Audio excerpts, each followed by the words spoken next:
Never would I ever not allow people to talk about the sport, criticize players about what they do on the court. That is your job. But when you take it and you get personal with it, it's my job to protect the players. He's gonna be smiling from ear to ear when he hears me talking about him again. Oh my God, he's gonna get home and grab some ice cream out of the freezer and sit in his chair in his tighty whities on the couch. I hope at some point you two do get a chance. Like, but you're right. Dude, relax, bro. Like, relax. Never in my life did I think Stephen A. Smith would ever get a reaction out of LeBron, and he's been trying for some time now, and it seemed like the secret recipe to actually get LeBron talking is to speak about Bronny, his son. And that's what Stephen A. Smith has been doing, and it finally worked. And so on the LeBron versation, LeBron actually talked about the whole situation, the confrontation, and everything that went down. And later on in the video, we'll get into what Stephen A. Smith had to say about the whole situation later on his show. But right now, I just want to give some backstory into the situation and everything that was really going on. So I think it's common knowledge at this point, but LeBron has a son named Bronny James, and he got drafted to the NBA for basically no other reason but his dad. Because if you look at his college career, he wasn't even a good college basketball player. He averaged 4 points per game on sub 30% from 3, and those numbers aren't going to cut it unless you have a father who played in the NBA and is arguably the greatest of all time. And so LeBron pulled some strings and made it happen and got his son playing on his team, which was a dream for him, and he accomplished it. But of course, the media, including Stephen A. Smith, wasn't going to be too fond of it.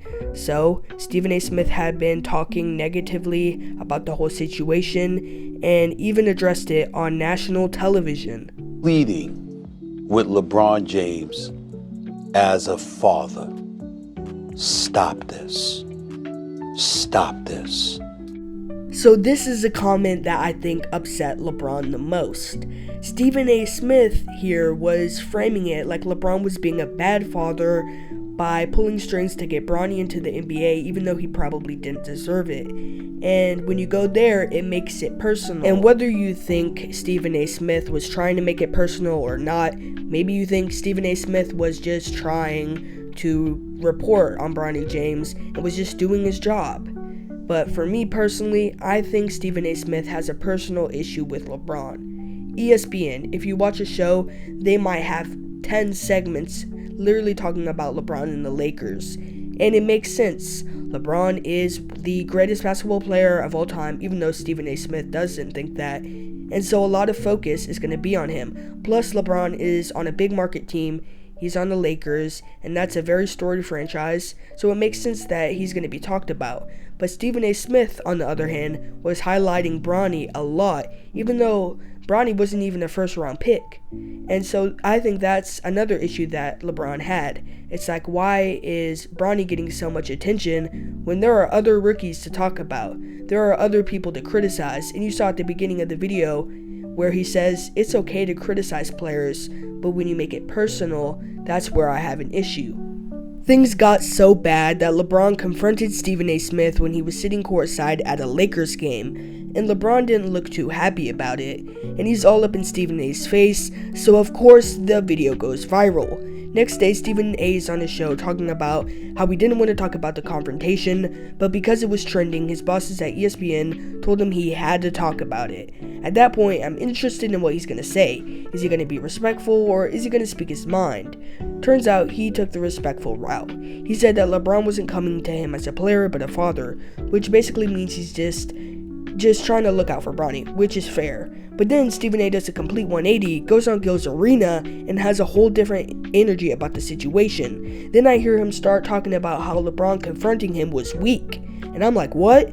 You were just acting all respectful. What changed? In my opinion, I'm just guessing, but he probably felt like it looked like he got punked, so he wanted to prove that wasn't the case. But if you watch the video, Stephen A's just sitting there like he's getting scolded, so he felt a type of way about it. The whole situation created a back and forth between LeBron and Stephen A. And after the LeBron conversation, Stephen A. Smith called him out.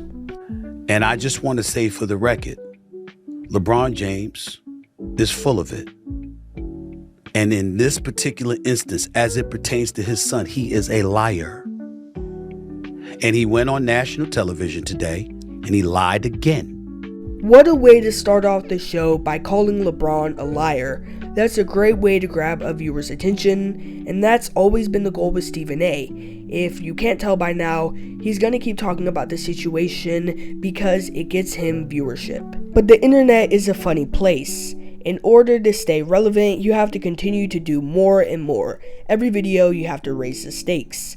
Stephen A. Smith recognized that, and so he decided that he had to make the LeBron situation seem like a bigger deal than it ever was. So he introduces the idea of what would have happened if LeBron had put his hands on Stephen A. during the confrontation. It was on national television, the cameras were rolling, and had I done something, what do y'all want me to do? You want me to act, you want this to be a reincarnation of Chris Rock and Will Smith? And let me state for the record that while we bring up that, let me assure you it wouldn't have gone down like that. Because had that man put his hands on me, I would have immediately swung on him. Immediately. That I'm not going to tolerate.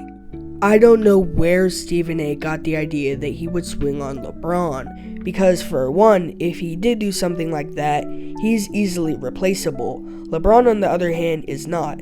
It wouldn't take that much for ESPN to just fire him and find someone else who would hate on LeBron in the modern NBA and hype up the 90s. So Stephen A. Smith's job was very replaceable if he decided to do something like that.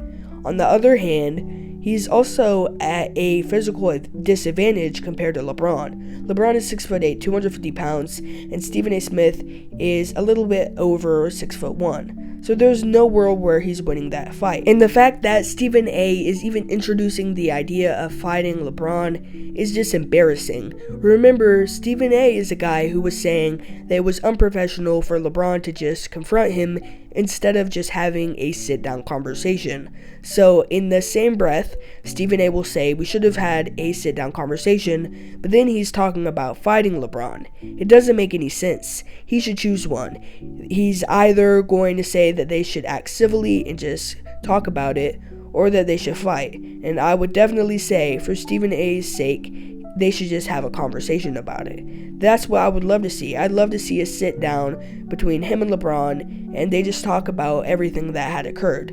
Now, LeBron's not going to do that. Stephen A. has already said that he offered to go on LeBron's show, but LeBron basically declined or just hasn't responded to it. So I don't think anything like that's going to happen. But still, Stephen A. talking about fighting and even bringing up the idea is unprofessional on his part. After Stephen A.'s comments about how he would have swung on LeBron started to troll him and even reposted a video of Stephen A. boxing, which didn't look very good on his part. So at this point, Stephen A. is in defense mode, and on his show, he starts coming up with a weird theory that LeBron knew that the cameras were rolling, and that's why he decided to confront him. Now, to get to he and I, could y'all please go back to the video of him getting in my face? If you watch, ladies and gentlemen, and you see it for yourself, notice how LeBron is in my face, and right when he finishes, he looks past me right at the camera. He knew I was coming. And picked the third quarter in the middle of the game